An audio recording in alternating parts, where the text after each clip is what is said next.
The NFL Scouting Combine took place this past weekend, Thursday to Sunday.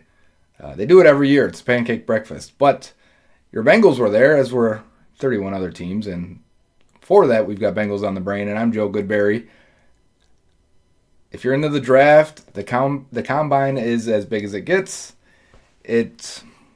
While we said the Senior Bowl kicks off the draft season, I think most people, or maybe the more casual people, start jumping in during the combine because I think it's the first time we see players move up and down draft boards. If you're into mock draft simulators or looking at mock drafts online or draft rankings and profiles, they will change now. All that will change. And we do a lot of data and analytics stuff. If you follow me, if you follow the show, if you have followed my work, not everything has a correlation to NFL success, but some of it does. And I think that's why they continue to do it. That's why the NFL continues to do it. You may say, well, no one runs in a straight line without any pads on. You're right. It's standardized testing. It's just the way it goes. It's to have a one-for-one comparison on the same field on the same day. Let's see them all line up and run and jump and do other weird kind of tests to see how quickly they can change direction, see their explosiveness, see that top end speed, their strength, their overall athleticism and fitness. And while everything doesn't have an exact correlation to NFL success, their testing does have an impact on their draft stock and where teams are jockeying to get that guy that they may want. If you have a guy, currently you have your scouting grades, as every team does. They get them at the end of the year going into this process. And if they say second, third round for this guy, and then he tests fantastically, well, you may not get him in that third round. It may have to be second. So you got to start debating after you go back and watch. Because I think the guys you expect to test well do, and the guys that don't. And then you got that mix of that 70% in the middle that either test on the high end of what you thought or on the low end of what you thought. And you're going to have to go back and watch those guys to be sure. Maybe they're in a bad scheme. Maybe they weren't used correctly. Maybe they're just now reaching their physical maturity. Whatever the case may be.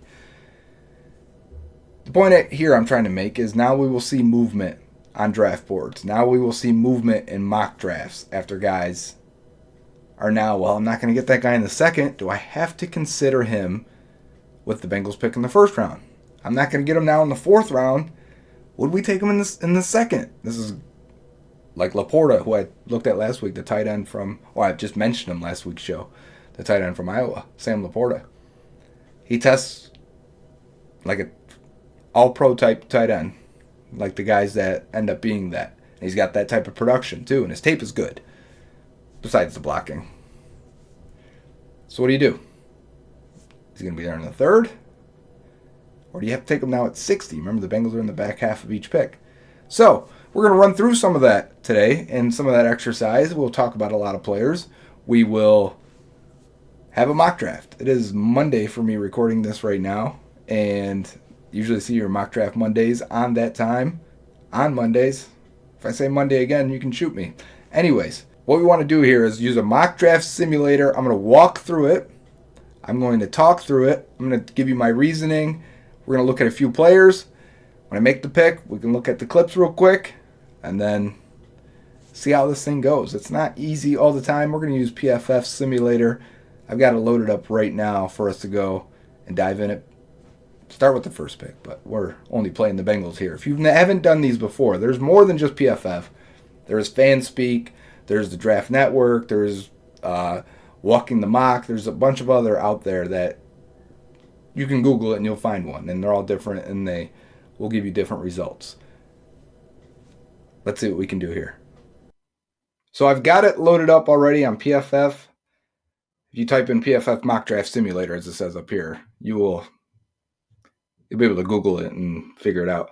But I've gone 7 rounds. I use my own settings here, leaning more towards public, a little bit more towards positional value, drafting less for needs because I think that's how it typically goes. And I turn the randomness up 1, picking the Bengals, of course, and we'll head into this. Let me hit start draft here and let's get rolling. I'm going to move my screen over a little bit so we can see the players going on the left-hand side there. And we'll see how much randomness actually comes up here, if it is at all.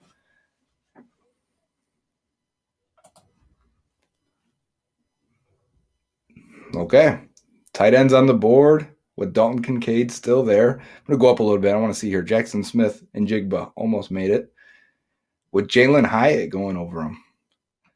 I'm just only going to peek at a few of these guys here. I want to see what offensive lineman went. So Paris Johnson to Washington. Michael Mayer, 18th. Man, you go right from TJ Hawkinson to Michael Mayer. Okay. Cam Smith, who I like, but I think it's a little high. Kalijah Cansey at 25. That's a bummer. Okay, so who do we got here? I like Deonte Banks. We've talked about tight ends before. I don't know that I would take Dalton Kincaid at this spot right now. I said I would in the second round, but I don't expect him to be there. So what does that mean? Let me take him off right now for us. I do like Deonte Banks. I think he's 23 already, which kind of I don't like. You know, I'd prefer to have a guy that's 21 years old. I've looked at data before on corners. Their primes tend to be 23, 24, 25, and then sometimes even 26. After that, it's downhill. So if you're not going to start a guy at 23 years old, if you're drafting him as a rookie, and this counts for 24-year-olds as well, you're kind of taking 1 or 2 years off their prime. This was the case with William Jackson. He didn't play that rookie year, and that was his 23-year-old year. And that his 24-year-old year, he was fantastic, and he never was able to catch that peak again. Do you take Nolan Smith? I would. What do you do with him? Is he just a straight-up just edge rusher, and we'll figure it out? We'll put the most athletic guy out there and let him rush?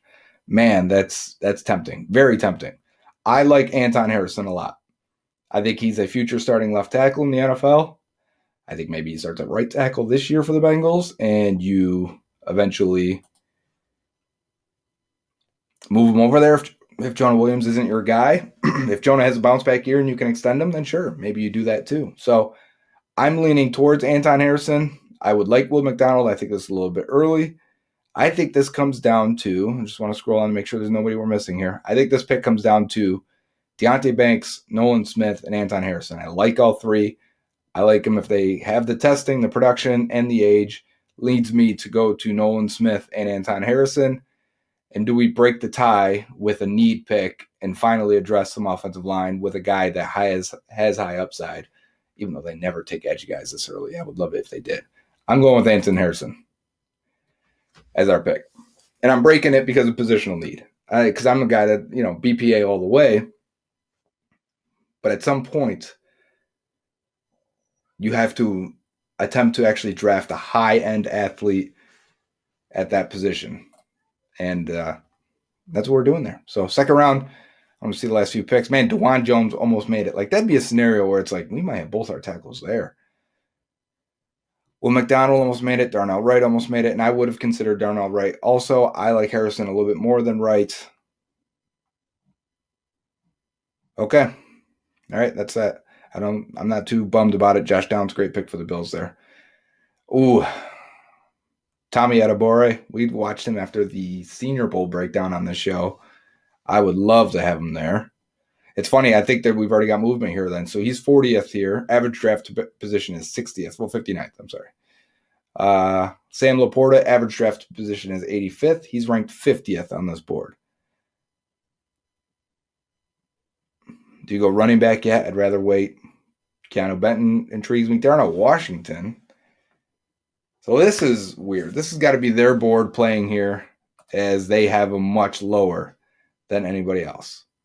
Do we ignore that and just say it is what it is and take them? Or do we try and play a little more realistic here and go with, like, Tommy Adebawore, who is listed as edge? He's also going to play inside. He's a high-end athlete, good production. I think this is the way to go.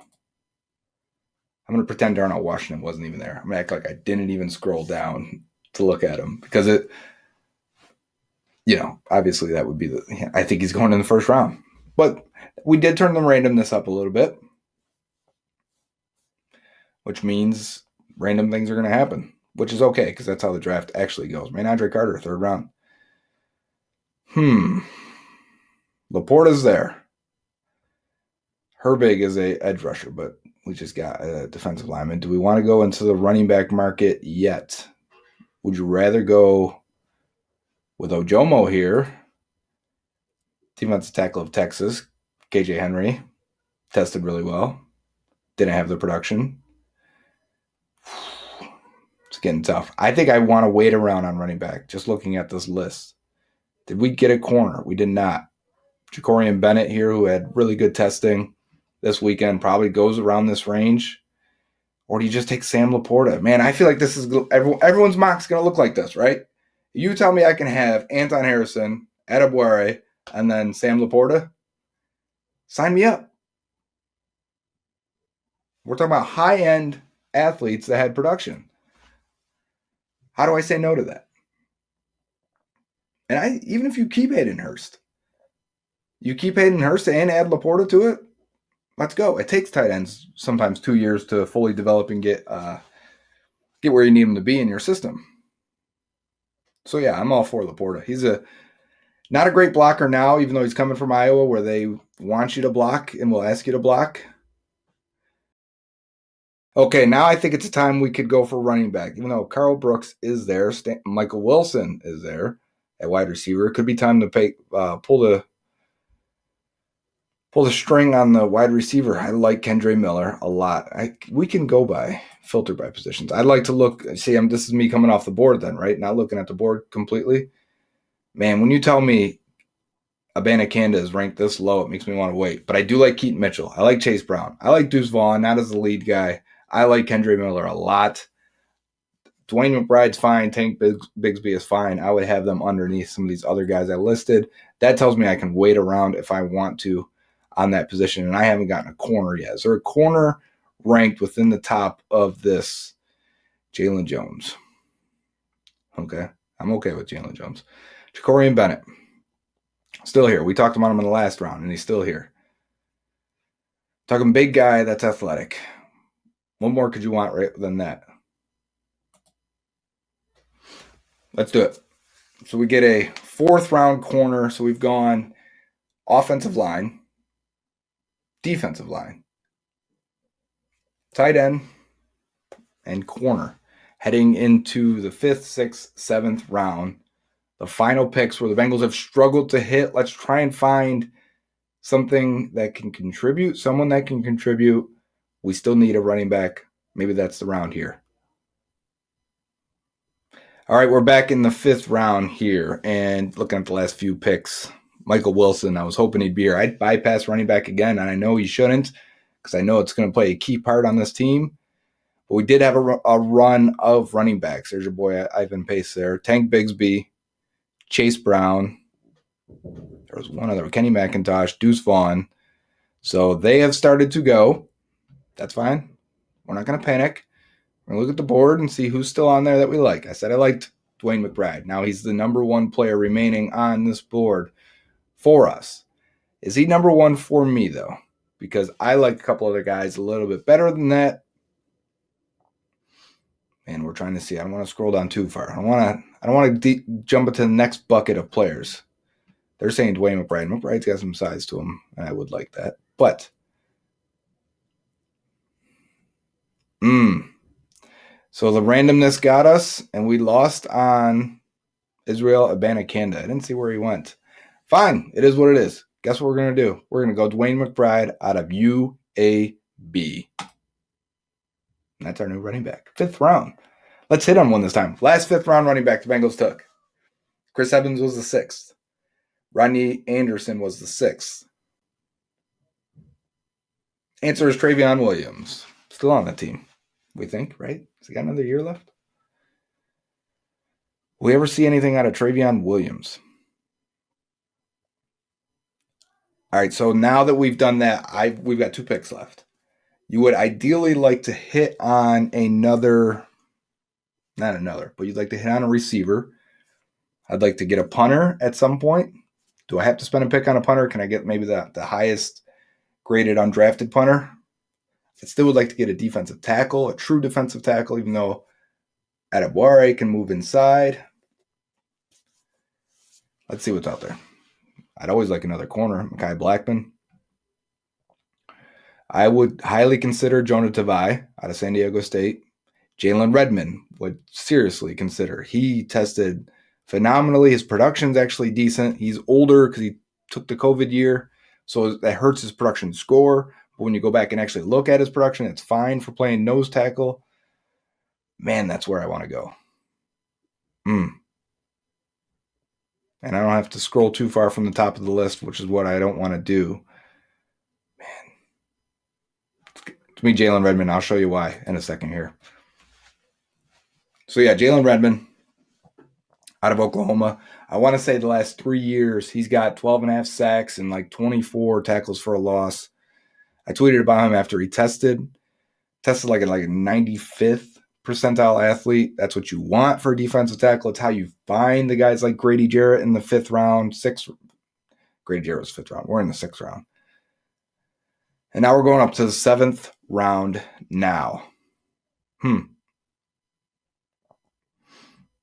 was considering Mekhi Blackman earlier. I had to consider Eric Gray. Do you want Trey Dean, another safety, add to that room?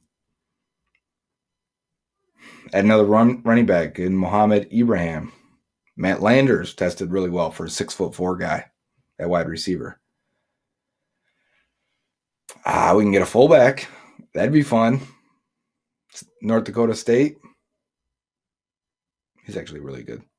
Bretton Strange is an upside type tight end. I wish I had 4 picks here in the 7th round. There's a few guys I still like.